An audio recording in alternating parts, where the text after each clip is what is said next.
Filhos sabem que não falhará.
Irmãos, então vou pedir para que os irmãos abram suas Bíblias lá no 2 Samuel, no capítulo 7.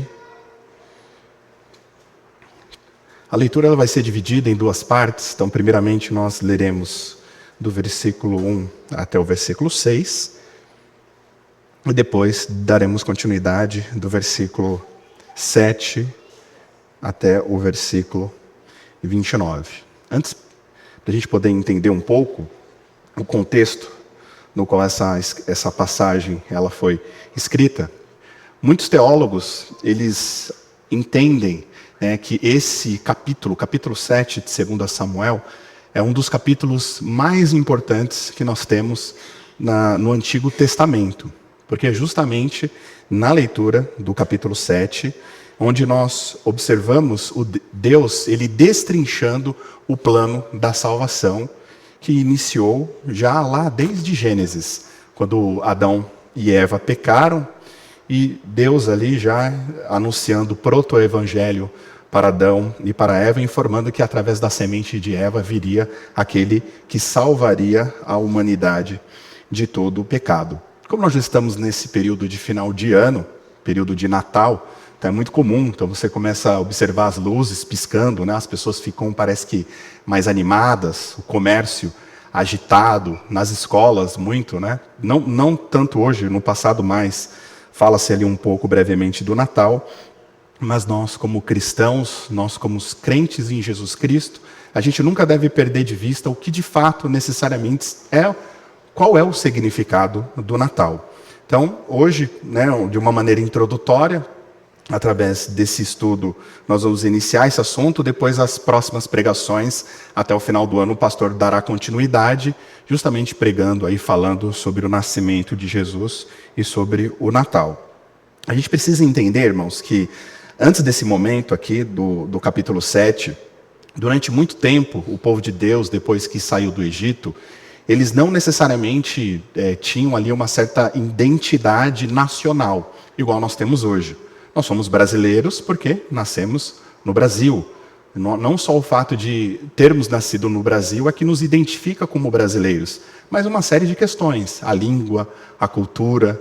É interessante que, se você pega, por exemplo, pessoas que têm ali uma ascendência asiática, né? Você olha ali dá um exemplo da minha esposa, né? Você vê ali, você olha ali, olhando de longe, você fala o quê? Ela é o quê? É japonesa, né? Mas aí alguns 5 minutinhos, 10 minutinhos de conversa com ela, você vai observar que ela não tem nada de japonesa, né? Ela é brasileira, né? Fala alto, é bastante extrovertida, então existem algumas características que nos distinguem de outras nacionalidades. O povo de Deus, né, depois que saiu do Egito, eles foram, durante muito tempo ali, o que os estudiosos chamam de teocracia, né, administrada ali por Deus. Então Deus era o rei, Deus era aquele que conduzia o povo.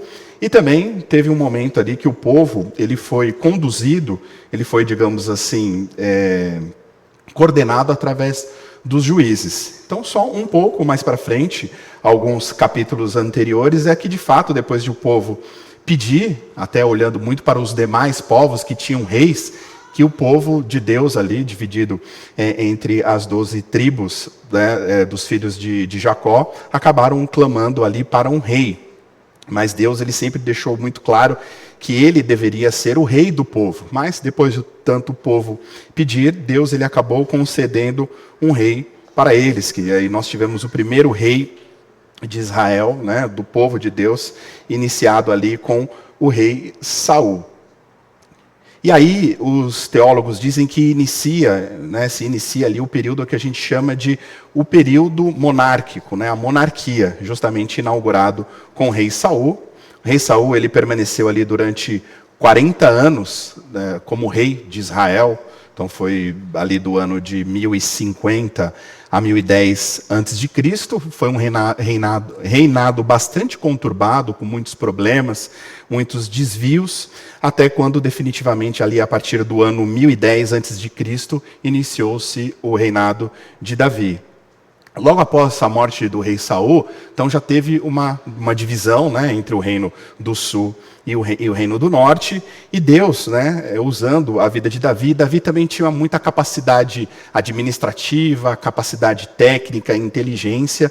Ele conseguiu, né, com a ajuda de Deus, a ajuda do Espírito Santo de Deus também, unificar os dois reinos, tanto o reino do sul como o reino do norte.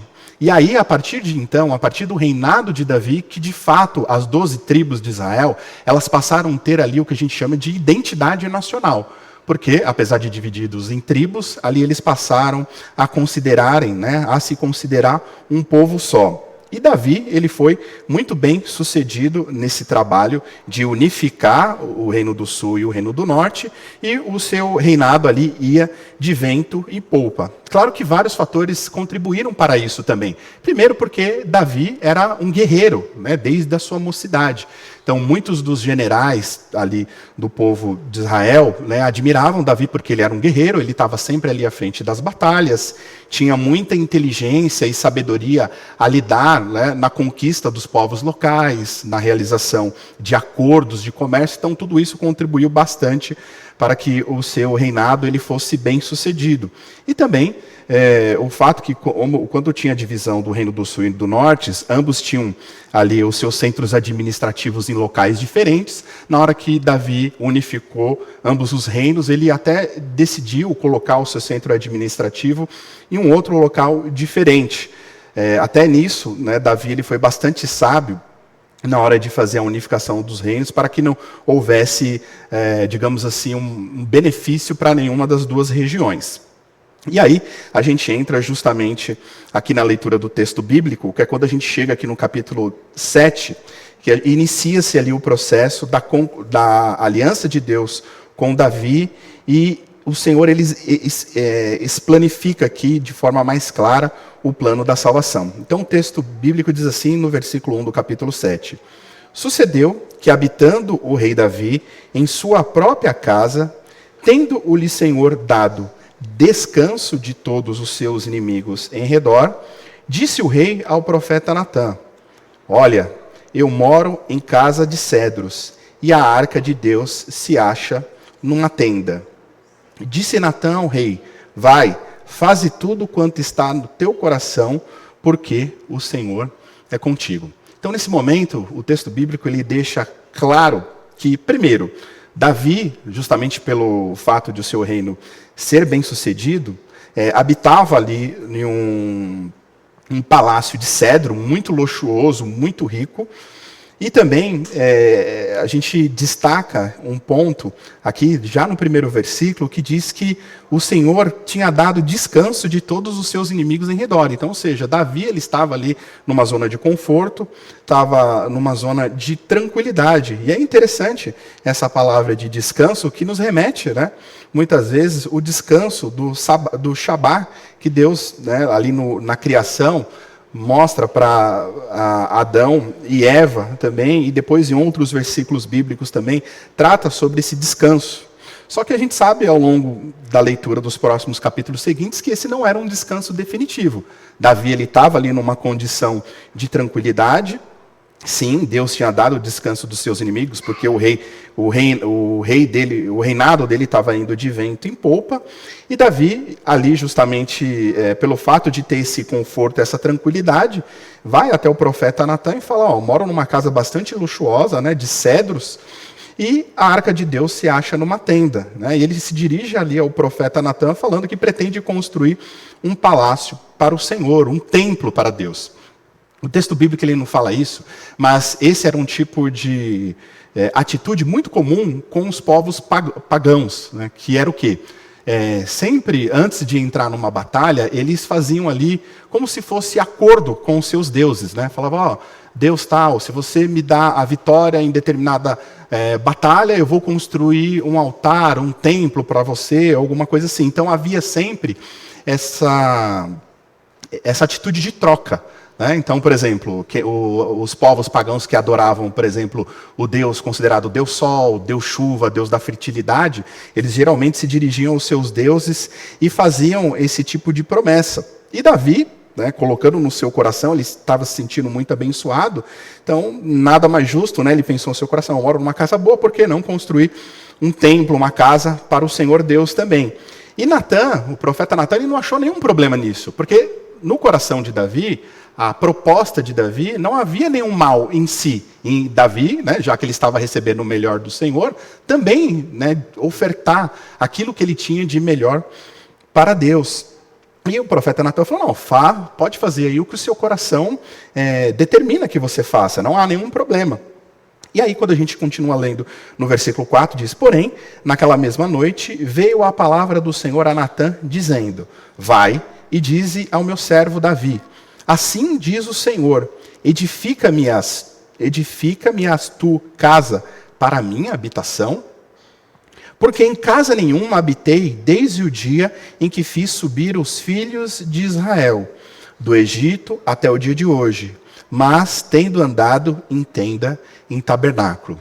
E aqui, esse versículo, ele chamou bastante a minha atenção, e a gente já pode tirar dois aprendizados muito importantes desse versículo aqui.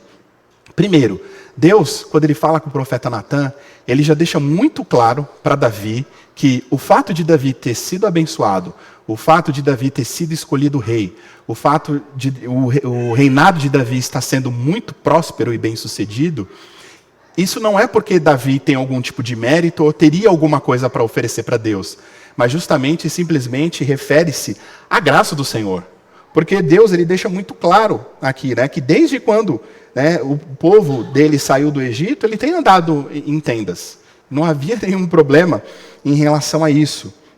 E ele ainda questiona o profeta Natã, edificar-me-ei as tu a casa para a minha habitação? Ou seja, Deus está querendo dizer ali para o profeta Natã, para poder dizer para Davi, que fala, quer dizer que você vai construir uma casa, um templo para mim, e eu vou ficar preso a esse templo? Né? Você tem condições, capacidade de construir algo aonde eu possa ficar parado? Não. E aqui, justamente, Deus ele já está deixando claro, desde o Antigo Testamento, que Deus ele não habita em templos feitos por mãos humanas. E já deixando claro aqui que tudo que Davi tinha, que tudo que Davi fez é justamente pela graça. Davi não teria nenhum tipo de merecimento em relação a isso. E aí eu, estudando esse texto aqui, refletido um pouco, até nas nossas reuniões do conselho lá, junto com os presbíteros e os pastores, todos nós, irmãos, nós temos talentos, nós temos capacidades, né, habilidades. Uns habilidades administrativas, outras habilidades de ensino financeiro. Mas você vê como é sempre importante, né, em tudo aquilo que a gente for planejar, que refere-se à casa de Deus, à obra de Deus, o reino de Deus, a gente procurar sempre buscar ao Senhor e entender definitivamente qual que é a vontade de Deus em relação àquilo. Lá na reunião do conselho, né, a gente fazendo ali o planejamento financeiro, né, dos recursos da igreja, para qual área que nós vamos direcionar os recursos, aonde a gente vai investir, aonde a gente vai deixar de investir. E isso me lembrou, porque às vezes, né, a gente olha, né, poxa, a igreja está saudável, o caixa da igreja está saudável, eu acredito que tal área da igreja está numa deficiência, então a gente deve investir em tal área, mas nem sempre os nossos planos, de fato, eles são os planos de Deus. E é importante em tudo aquilo que nós fizermos, ainda que a gente esteja numa condição tranquila da nossa vida, porque tudo que temos foi Deus que nos deu. Uma boa casa, um bom carro, uma Viviane até mencionou aqui, falando da formação na faculdade. Tudo isso é bom para nós, é bom também para o reino.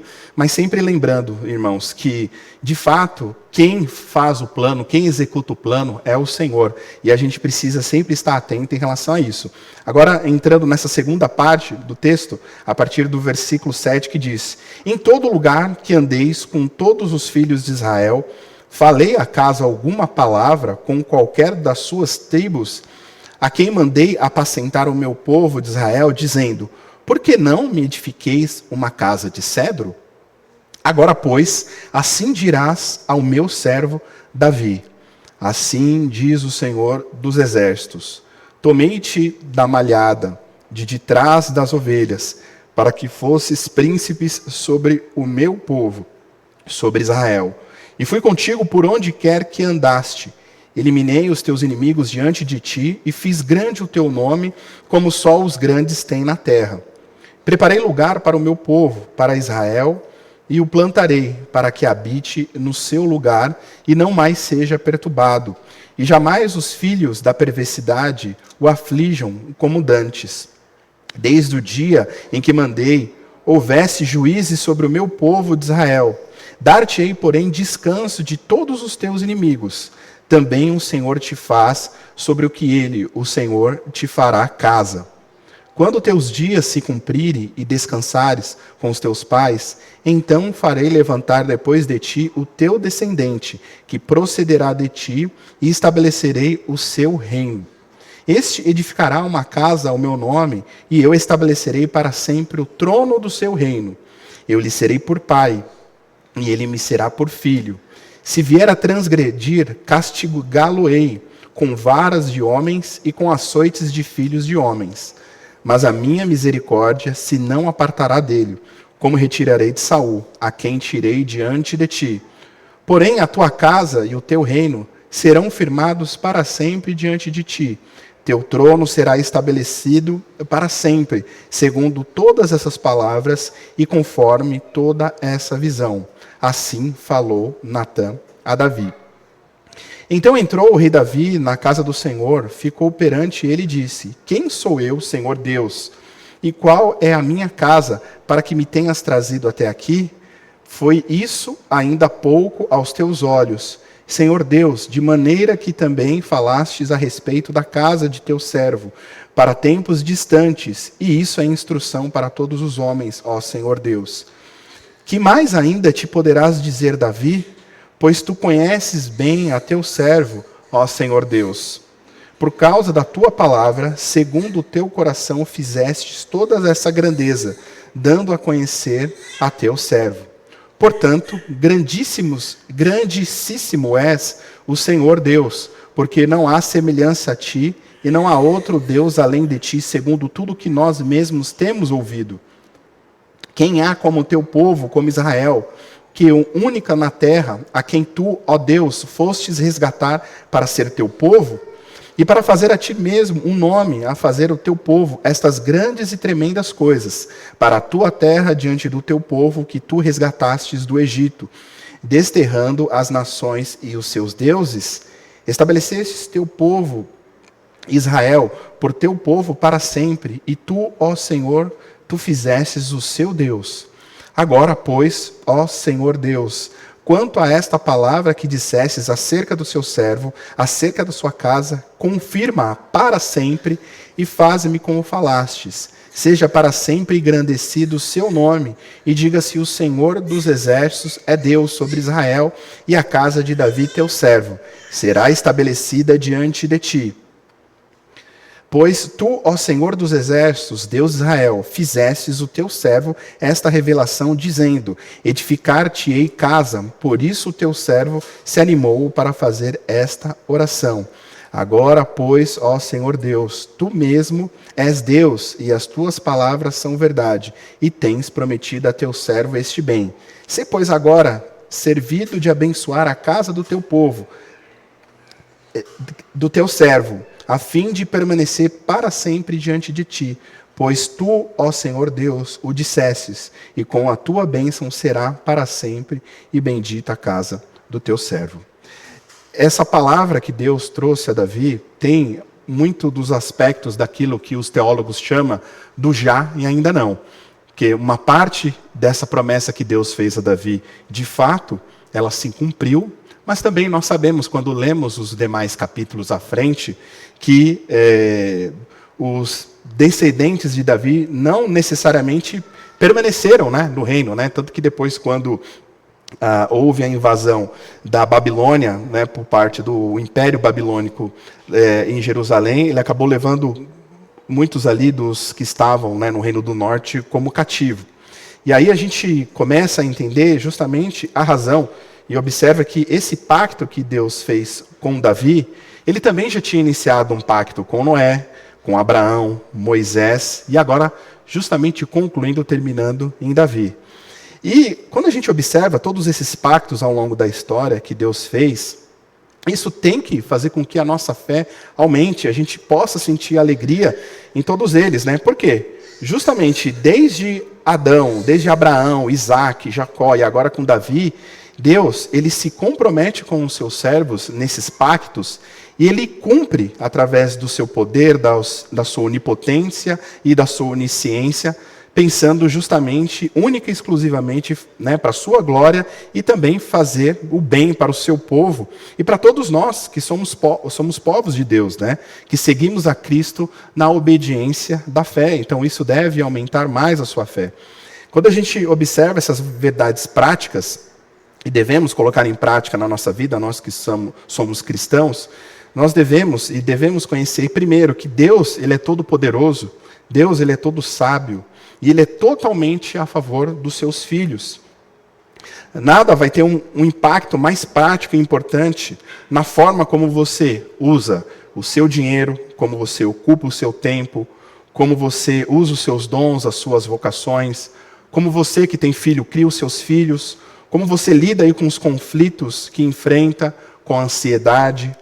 A confiança sincera que nós temos em Deus, que é soberano, e que está trabalhando aí com todas as coisas para cooperar para o nosso bem, por pura graça, ela afeta completamente as nossas vidas.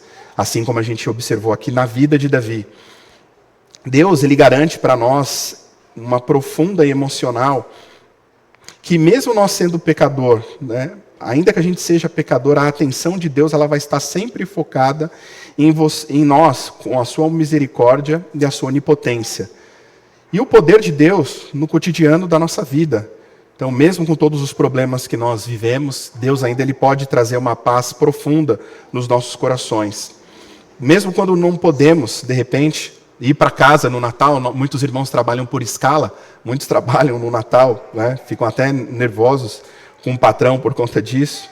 Mas devemos ter alegria genuína nos nossos corações, sabendo que, de repente, ainda que não tenhamos condições de comprar um presente de Natal, né, nesse final de ano, muitas pessoas não têm condições de dar um presente para os seus filhos ou para alguma pessoa que ama, mas ainda que a gente não tenha essa capacidade, mas devemos saber que Deus nos ama de maneira calorosa, mesmo quando a gente acaba recebendo uma notícia ruim nesse final de ano, uma morte de alguém, um abandono de um amigo, a gente deve sempre descansar no fato que Deus, tudo aquilo que Deus ele se compromete a fazer de fato, ele cumpre. Deus é responsável em fazer tudo aquilo que resulte no bem na vida daqueles que são servos do Senhor. Então, meus irmãos, que você vigie seu coração, né, que você não receba aí a cobiça, né, o roubo, ou retribuir aí de repente um insulto com um insulto, porque você não hesitará em contar aos seus amigos, colegas e parentes que durante essa semana agora do final de ano, o que de fato significa o Natal. O Natal, para todo servo de Deus, ele tem de fato um significado, o cumprimento da aliança que Deus fez com Davi. Então a razão, justamente que eu ministrei durante as quartas-feiras, o estudo sobre a aliança, sobre os pactos que Deus fez, é porque justamente nós podemos observar nesses pactos de aliança que Deus faz com o seu povo, a prova bíblica que Deus de fato ele cumpre o seu trabalho. Ele realmente inclui a responsabilidade de não reter nenhuma coisa boa daqueles que andam realmente, de trabalhar para aqueles que o esperam e de transformar cada dor que você tiver, cada doença que você tem, cada problema no seu carro que você tiver, cada provocação humilhante que você sofre no seu trabalho, na escola, mas que tudo isso possa de fato cooperar para o bem daqueles que amam a Deus. Isto é justamente o que Deus oferece através dos seus pactos. Então, quando Deus ele faz um dos pactos deles com os teus servos, indo lá desde Abraão até cumprindo aqui em Davi, ele revela a sua própria descrição daquilo que ele faz. Então, Deus ele faz o pacto, ele faz o contrato, a aliança com o seu servo, ele assina e ele ainda se responsabiliza por todos os termos desse pacto. Quando a gente lê a Bíblia, em todos os casos, fica claro que Deus, como parceiro desse pacto que vem até nós, ele coloca ali na descrição do trabalho e diz assim, eu vou trabalhar por você, como ele fez com Abraão, e aqui está falando com Davi, prometendo. Davi queria construir um templo para o Senhor, mas Deus, né, justamente fala, não, você não precisa construir, não é você que vai construir o templo para mim, ainda mostra o pacto para Davi, informando que toda a sua descendência ficaria no reino, seria um reino eterno. Ele revela ele nesse trabalho, e ele se aproxima de Davi, expõe a descrição do trabalho e disse, vou trabalhar para você com todo o meu coração, com todas as minhas forças, para você amar como eu sou, se apegar a mim e confiar, porque eu vou cumprir a minha palavra. Quando a gente lê já alguns capítulos mais para frente, já fica claro que Davi, né, era um homem, claro, né, segundo o coração de Deus, mas a gente já observa Davi planejando assassinato, né, Davi adulterando, Davi sendo violento. Né? Então a gente, se Deus fosse colocar algum tipo de condição para cumprir o seu pacto para Davi, aquele pacto ele já seria interrompido logo de imediato. Mas não, Deus, né, apesar de Davi, apesar dos seus descendentes, muitos também que abandonaram a palavra de Deus, mas Deus ele cumpre a palavra dele. Então a condição, né, de quase todos esses casos daqui do pacto, é porque há pelo menos um pacto que não tem condição alguma, né? Que aqui o pacto de Noé, que Deus, ele, quando faz um pacto ali com Noé, falando que não destruiria mais a humanidade, né? Ele não coloca nenhum tipo de condição, porque os animais não teriam condições de retribuir de volta o pacto com Noé, né? Então não pode exigir fé aí de um boi, de uma vaca, né? Então não tem como. Mas, em todos os demais pactos, Deus ele apresenta a descrição do trabalho e diz àquele que faz parte do pacto, que só trabalha justamente para aqueles que confiam nele e que fazem as coisas que confiam, alguém cuidará sempre de nós. Aí, analisando um pouco melhor aqui o pacto de Deus com Davi, a gente pode distinguir aqui em 3 pontos. O primeiro ponto, a gente vai tentar entender, né, do versículo 12 aí até o 17, depois a gente vai ver como a promessa do pacto é cumprida e, por fim, nós vamos ver como que nós podemos aplicar essa questão do pacto para a nossa vida. Então, vamos observar aqui os detalhes desse pacto que Deus fez com Davi, observando aqui do versículo 12 ao 17. Aqui o texto, né, o que muitos textos proféticos fazem, eles aproximam no texto, no evento, né? E ele estende e justamente amplia mais, que é justamente isso que eu falei, que muitos teólogos chamam do já e agora não. Por exemplo, nesses 6 versículos aqui, Deus promete que Salomão, é justamente ele, filho de Davi, é que reinará e construirá a casa de Deus. Depois, mais para frente, a gente fica claro que foi Salomão que construiu o templo lá em Jerusalém. E aí no versículo 14, né, justamente quando ele diz, quando ele cometer iniquidade, o castigarei com a vara dos homens, com os açoites dos filhos dos homens, mas não retirarei dele a minha firme misericórdia, como a retirei de Saul, a quem rejeitei de diante de ti. Então, um trono que Deus estabelece aqui para a eternidade. A promessa ela vai muito além de Salomão e a sua imperfeição. A gente sabe também que Salomão, ele se envolveu com mulheres pagãs, abandonou o culto do Senhor, preferiu amar mais o dinheiro do que o Senhor. Então, só por isso, se Deus ele poderia acabar ali com a aliança, né, que ele fez com Davi. Mas não, porque no versículo diz que ele construirá uma casa para o meu nome e estabelecerei o trono do seu reino para sempre. Quando a gente leu esses versículos aqui, tanto do 17 até o final, a gente observa pelo menos aqui umas 4 vezes o Senhor falando que estabeleceria o reino de Davi para sempre. E tua casa e teu reino serão estabelecidos para sempre diante de mim. Teu trono será estabelecido para sempre. Ou seja, 3 vezes aqui aparecem as palavras para sempre. Então, fica claro, e não é muito aqui de admirar, que esse pacto ele fosse central justamente de uma esperança para Israel. Então, quando Deus ele promete fazer algo para sempre, toda a eternidade, justamente ela está sendo moldada. Então, Deus, quando ele se dirige a Davi, referente a essa promessa do trono por toda a eternidade, Deus ele não está pensando só ali no reinado de Davi e no reinado dos seus descendentes, mas ele está pensando no reino eterno, para sempre, que inclusive extrapola o povo de Israel, isso será estendido para o mundo todo. Sabemos que pelo versículo 12, que Deus pretende que Davi morra, porque fica claro aqui quando a gente lê no versículo 12, quando os teus dias se cumprirem e descansarem com os teus pais, então farei levantar depois de ti o teu descendente. Então, teu reino será estabelecido para sempre diante de mim. Teu trono será estabelecido para sempre.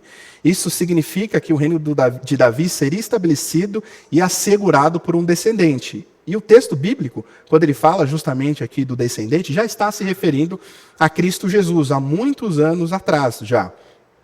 O reino nunca pode ser seguro nas mãos de um pecador. Davi pecou, Salomão pecou e todos os demais reis que vieram posterior a eles também pecaram. Muitos abandonaram a Deus, se desviaram de Deus. Principalmente no Reino do Sul, foram poucos os reis de fato que serviram de coração, que fizeram aquilo que o Senhor lhe ordenara.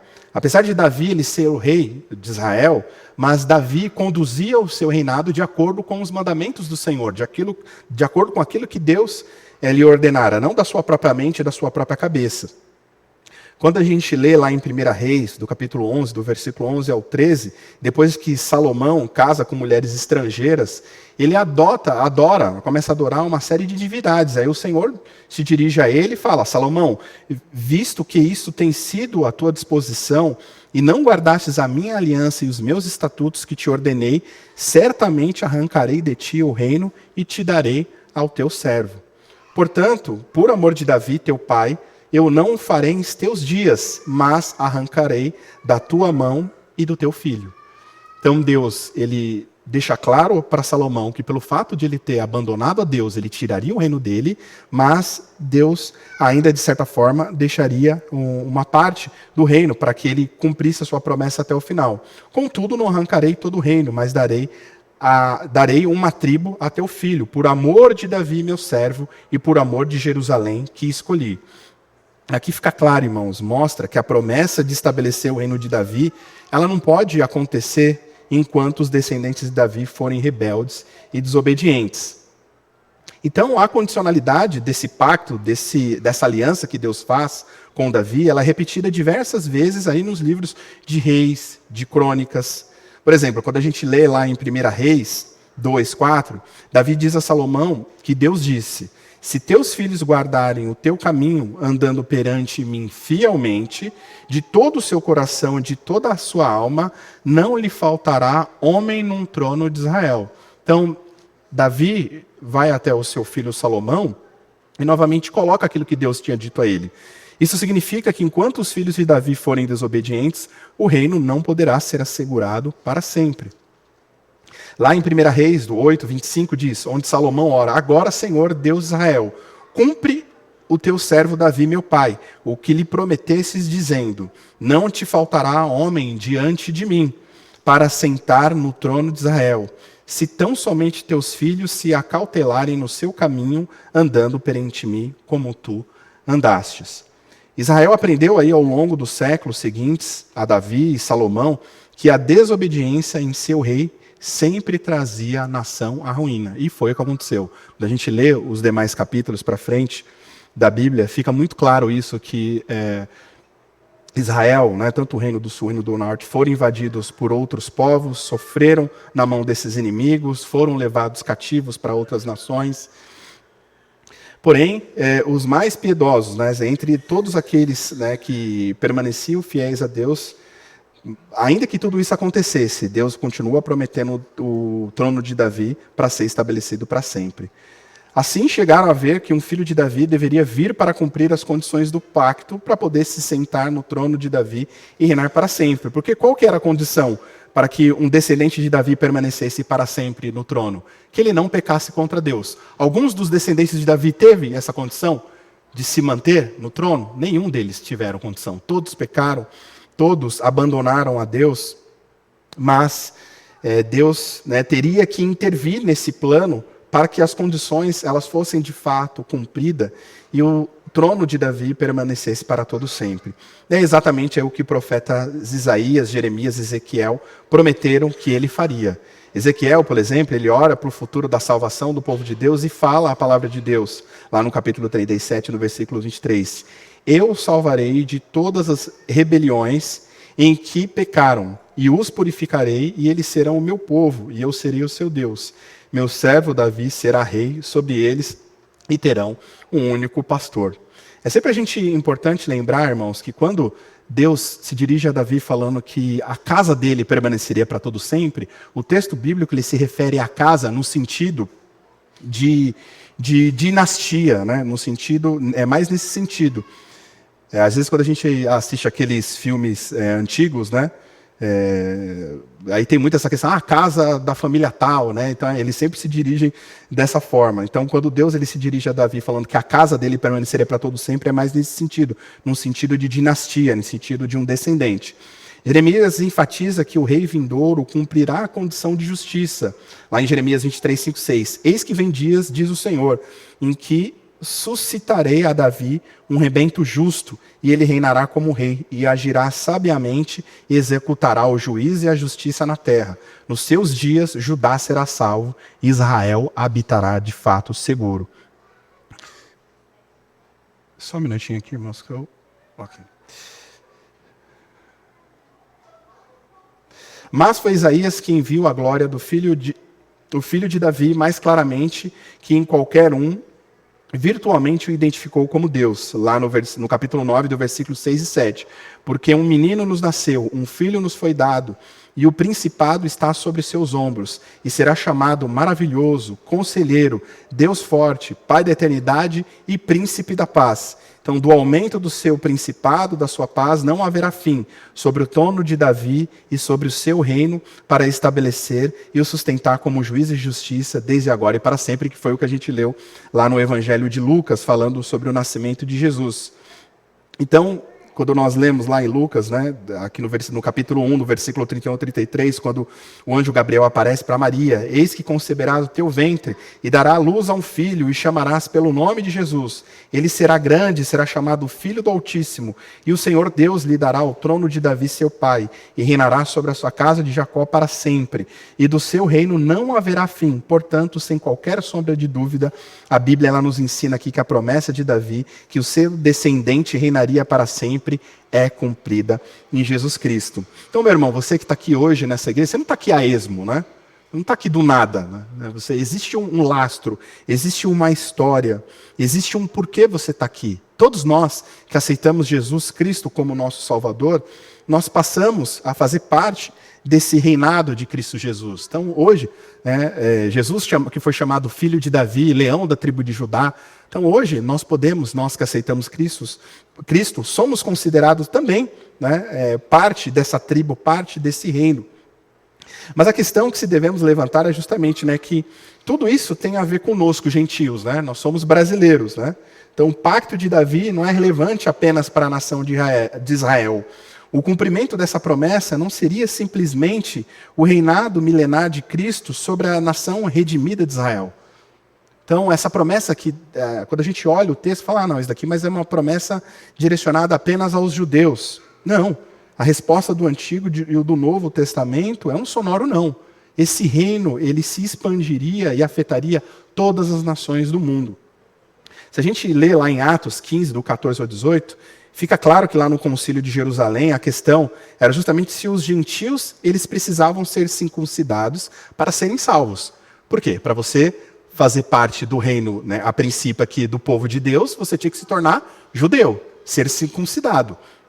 Mas, na discussão ali, os apóstolos, eles se viam como os herdeiros da promessa do Antigo Testamento e a Israel. O Messias, o filho de Davi, havia chegado, morreu pelos pecados de Israel e ressuscitou. Então, reinava no céu e voltaria para julgar e reinar a terra. A grande questão era, poderiam os gentios se beneficiar de tudo isso sem se tornarem judeus pela circuncisão?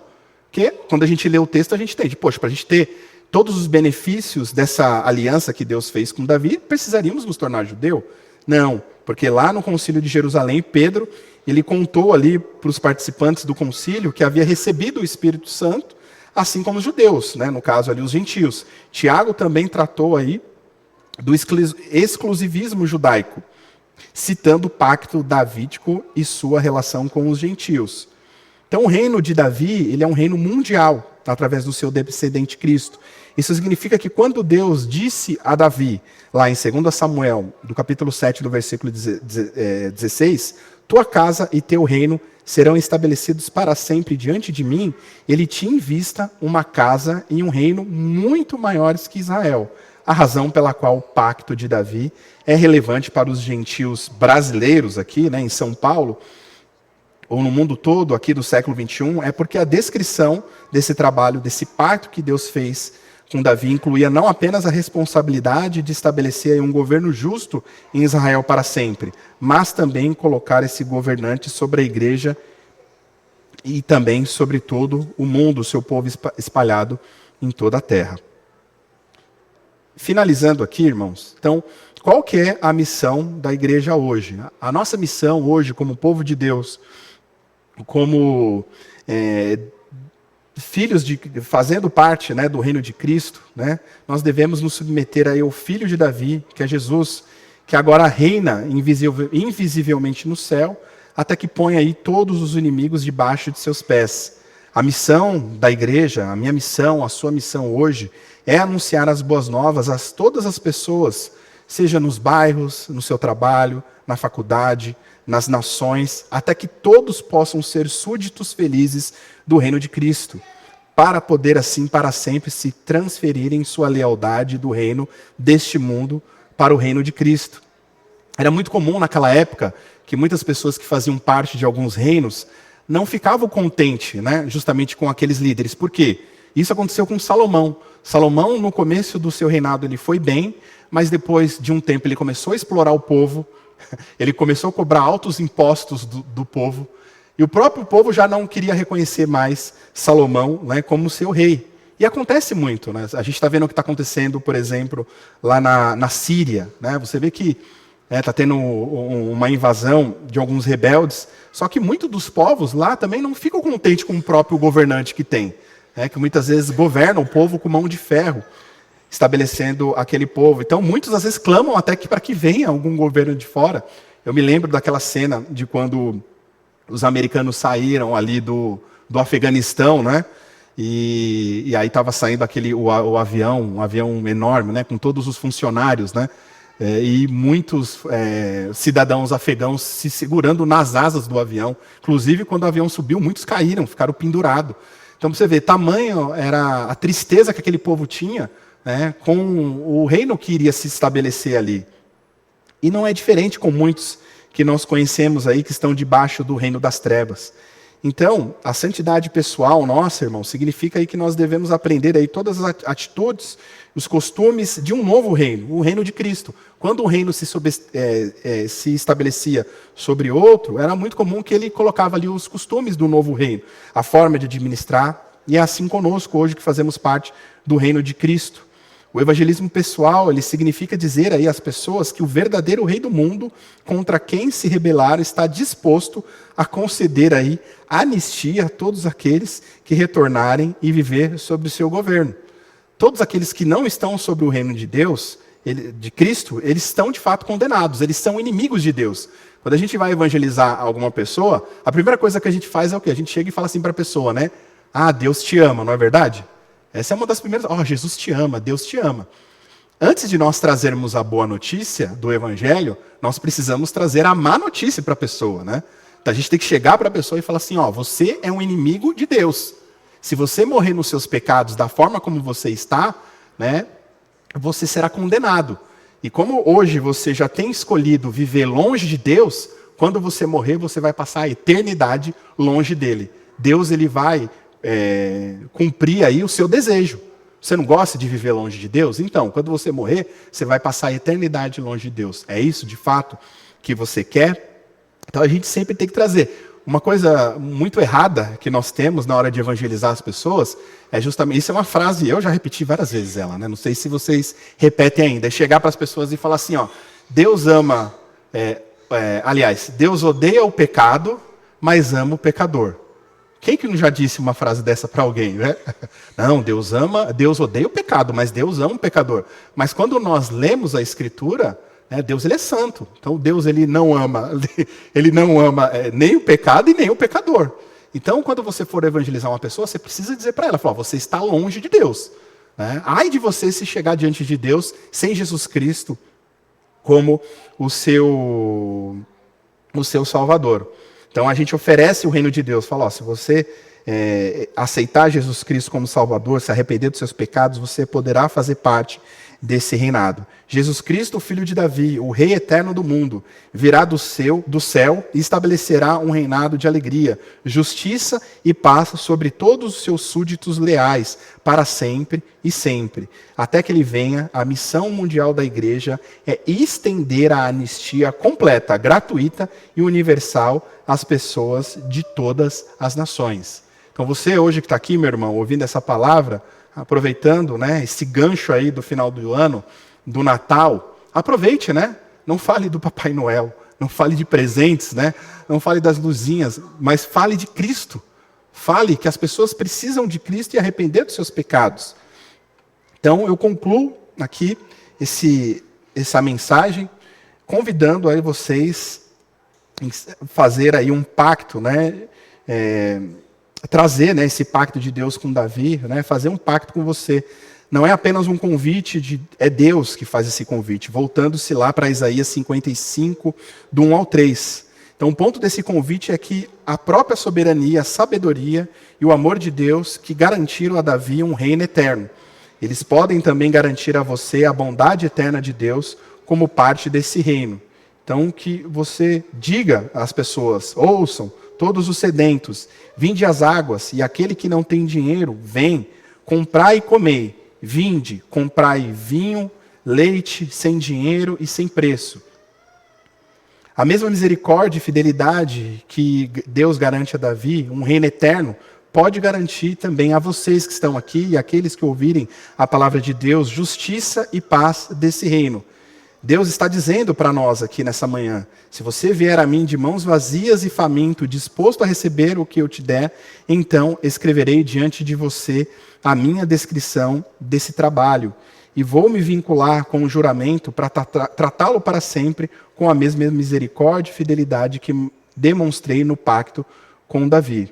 Então que nós devemos ouvir o apelo do próprio Jesus no último capítulo da Bíblia, lá em Apocalipse 22, 16, que diz: Eu sou a raiz e a descendência de Davi, a resplandecente e matinal estrela da manhã. Deixe aquele que tem sede vir, deixe aquele que deseja tomar água da vida sem preço. Venha ao filho de Davi, venha ao rei dos reis, e ele assinará com o seu próprio sangue a cópia pessoal da descrição desse pacto que escreveu para si mesmo, e Deus para você. E ele dará aí, cumprirá esse pacto eterno e nunca se afastará de fazer o bem para você e para todos os seus. Então que a gente, nesse momento agora de final de ano, que nós possamos pregar o Evangelho, dizer para as pessoas que elas estão num reino de morte, num reino que vai levar elas diretamente para o abismo. Mas, se elas se arrependerem dos seus pecados, elas poderão fazer parte dessa promessa e desse pacto aqui que Deus fez com Davi. Aí nas próximas mensagens o pastor vai discorrer um pouco mais sobre a figura de Cristo e do impacto que teve sobre a vida de todos nós. Que Deus nos ajude, irmãos.